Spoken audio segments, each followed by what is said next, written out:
Mister beast একটি খেলা দিয়েছে, যে এই খেলাটি জিততে পারবে সেই পাবে $10,000 পুরস্কার। তাই আপনারাও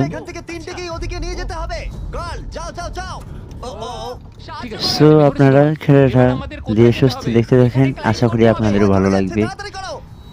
থ্যাংক ইউ, গুড বাই। এসো জিমি, আমরা প্রায় এসে গেছি। আমি সেকেন্ড বেবিটাও পেয়ে গেছি। আমি এবার লাফ মারছি। হয়ে গেছে। গার্ল ধরো। এবার তুমি গ্রিলে চলে যাও ছোট্ট মিট বেবি। আমি পারবো, আমি পারবো। আরে না, ওর পরিবারের কি হবে? যাই হোক, চ্যান্ডলার এখনো রয়েছে। চলো। জানলার, তুমি কি জানো যদি কেউ 31 অক্টোবরের আগে কিং অফ মিট কেনে তাহলে সে মিস্টার বিস্ট বান্ডেল পাবে? আর 15 সেকেন্ড বাকি। আর একটা মিট বেবি নিয়ে আসতে হবে। তুমি পারবে জিমি। সাহায্য করো, আর সাহায্য 10 করো। সেকেন্ড বাকি। তুমি পেরেছো। আমাদের মিট বেবি যারা মিস্টার বিস্টকে সাবস্ক্রাইব করেননি ঠিক আছে তারা জানলার, তুমি নাও, আমি যেতে পারবো দ্রুত না। সাবস্ক্রাইব করে ফেলুন, এই গেছি, আমরা আপনারাও পেয়ে যাবেন।